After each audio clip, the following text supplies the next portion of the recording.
OP's wife cheated on him with his best friend and he had his revenge. Some updates 3+ years later. Shithead and Sarah have been like family to my wife and I for several years, practically ever since we moved in across the street from them. The four of us were extremely tight. Our kids are the same age as theirs and are all good friends. We were one big family unit. We did dinner together a few times a week. We went on vacations together. I truly saw Shithead as a brother, and my wife and Sarah were very close too. 5 months ago, I was completely blindsided by the discovery of an affair between my wife and Shithead. My wife had left her email open on our computer, and I saw an email from her to her longtime therapist saying that Shithead would be joining her at an upcoming session again. WTF? My mind started racing. Why in the world would Shithead be going to her therapy sessions without my knowledge? I did a search and found some other emails to and from the therapist proving that Shithead had been going to sessions together with her for about 6 weeks. I checked our mobile phone account and discovered that, since late summer, they had been exchanging hundreds of texts every day,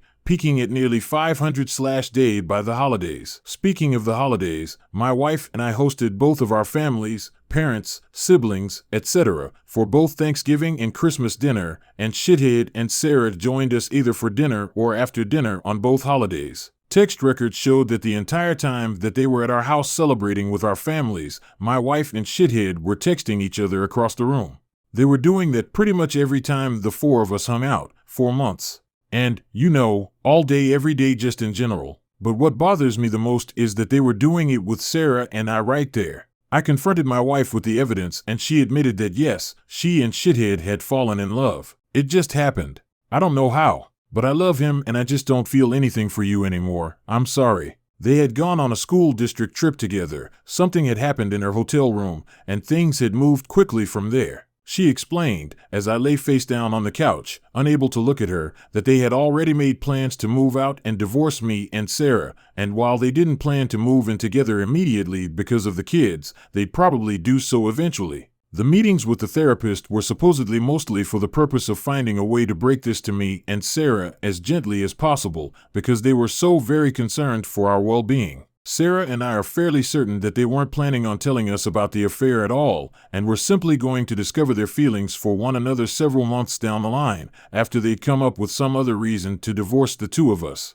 My wife moved out 2 months ago. I was, and still am, utterly destroyed. I cry every day. I cried writing the first few paragraphs of this story just now. I worry nonstop about the impact on our kids. But I am also not exactly a shrinking violet when I feel that I've been wronged. And in this case, I was, objectively, very, very wronged. So, a couple of years ago, Shithead ran for a Board of Education seat as a pretty extreme underdog. I helped him with his campaign materials and debate prep, and my wife, a well-known school district employee, this becomes important later, got the word out as best she could. Much to our surprise, he actually won in a squeaker, by just a few dozen votes. Being on the board became the center of Shithead's world. He joined every committee that he could. This turned into the foundation of his affair with my wife, as they were constantly going to school events and meetings together on evenings and weekends. Once I discovered the affair, my thoughts turned pretty quickly to revenge, and it occurred to me that an extramarital affair between a member of the Board of Education and an employee of the school district was at least bad politics and possibly violated district policy.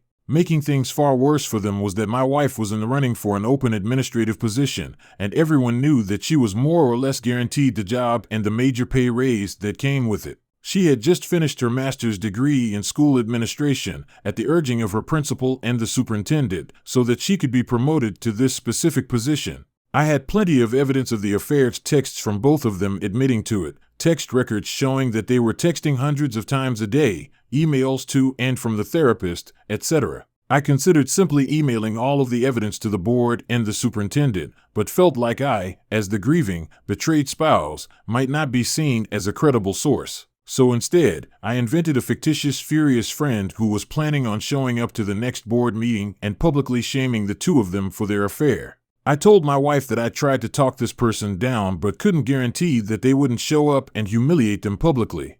As I expected, this led Shithead to conclude that the only option was for him to preemptively admit the affair to the board. The superintendent subsequently recommended that Shithead resign, which he did.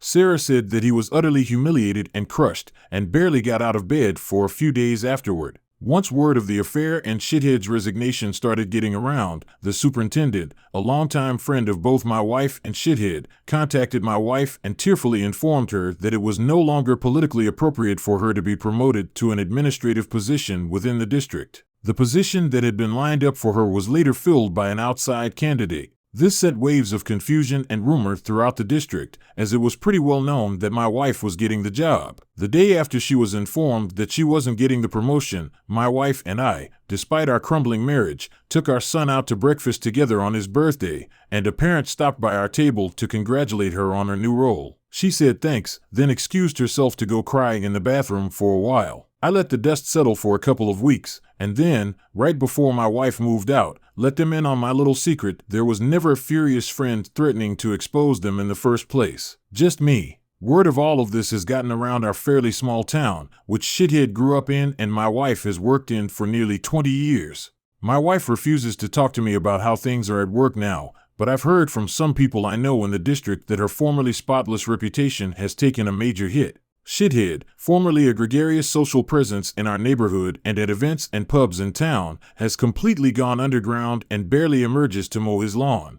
He's moving out soon, to a shitty little townhouse, which is all he can afford due to all the child support he's going to have to pay his wife. My wife and Shithead claim that they plan on trying to make things work together, despite all the public humiliation. I wish them lots of luck with that. I'm sure it will be a lot of fun to show their faces together in town. Answers to some common questions in the comments. Are you and Sarah a thing now? You should totally be a thing. That would be awesome.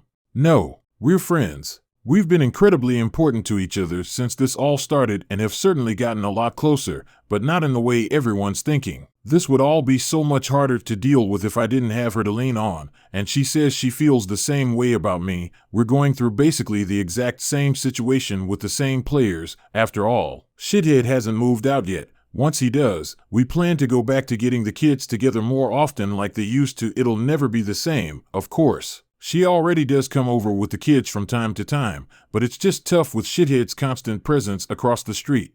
Didn't your revenge hurt both sets of kids? Not really. Shithead has a day job. The Board of Education was his hobby and his passion, but this didn't affect his income at all. And my wife has been assured that if she wants to pursue an administrative position with another district, she'll have glowing letters of recommendation from her superintendent and principal. It'll mean giving up a lot of work relationships in the process, but given the hit her reputation has taken, I'm guessing she makes that jump sooner rather than later. In the meantime, not moving to an administrative job means that she still has summers off with the kids.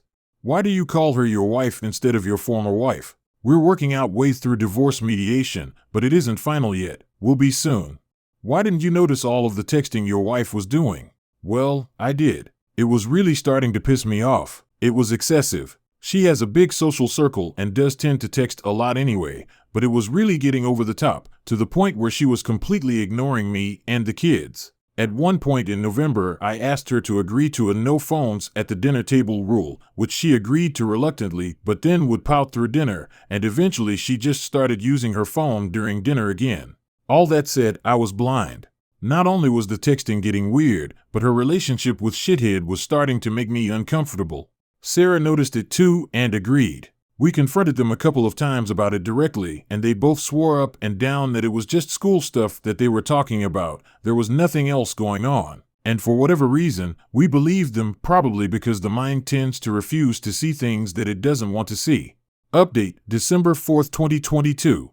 I've been getting a surprising number of requests to post an update to this story. I guess it blew up a bit on TikTok, which I don't use. Where to start? It's been a bizarre few years, especially with COVID thrown in the mix, which I somehow still have never caught, despite my kids getting it twice each, thankfully just mild cases. Well, at the time that I posted the original story, I was obviously a wreck. Things actually got significantly darker for a while after that. My ex decided to start bringing Shithead around our kids just a few months after she moved out, which was really hard for me to deal with. I'd never really dealt with serious depression before, but things got bad enough that my doctor more or less forced me to start on an antidepressant because I admitted to him that I was thinking about suicide pretty frequently. I think this is where I should mention, trigger warning for the rest of this paragraph. I had a very specific plan and everything I needed to do it. The one thing that gave me any kind of relief was telling myself that if life got any more unbearable, I had a way out. So yeah, shit got bad, but I'm still here, and thankfully, I don't think about that option anymore. I reluctantly decided to dip my toe into the online dating world, and after a number of short-term things that didn't pan out, I actually connected with someone, much to my surprise. We'll have been together for 2 years next month. She's absolutely amazing.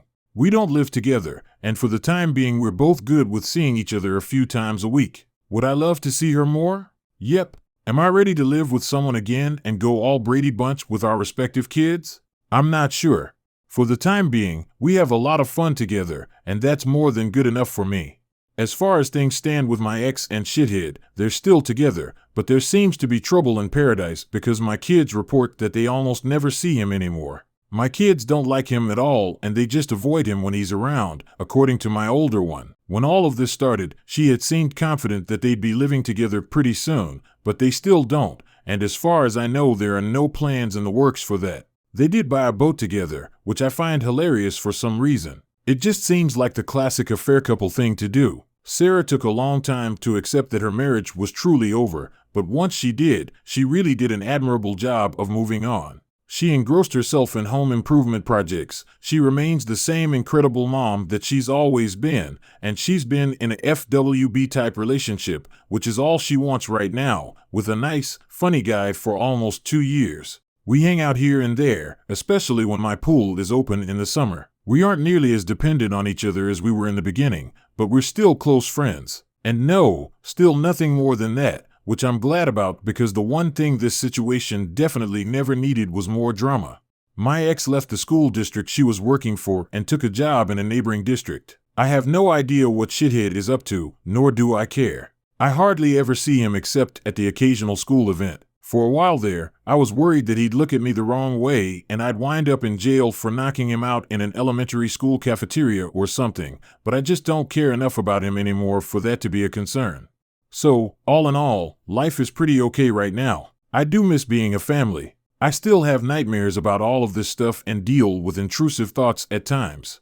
I fall asleep to audiobooks now to keep those thoughts at bay, otherwise I still struggle to sleep sometimes. But my girlfriend is amazing. I have an incredibly supportive family. I just officiated my sister's wedding a couple of months ago. And I have a big dog who needs lots of walks, and that's a huge help for me on so many levels. I hope that update answered people's questions. Thanks again for all of the support. How do you like this story? Write in the comments. Subscribe to the channel. I love you.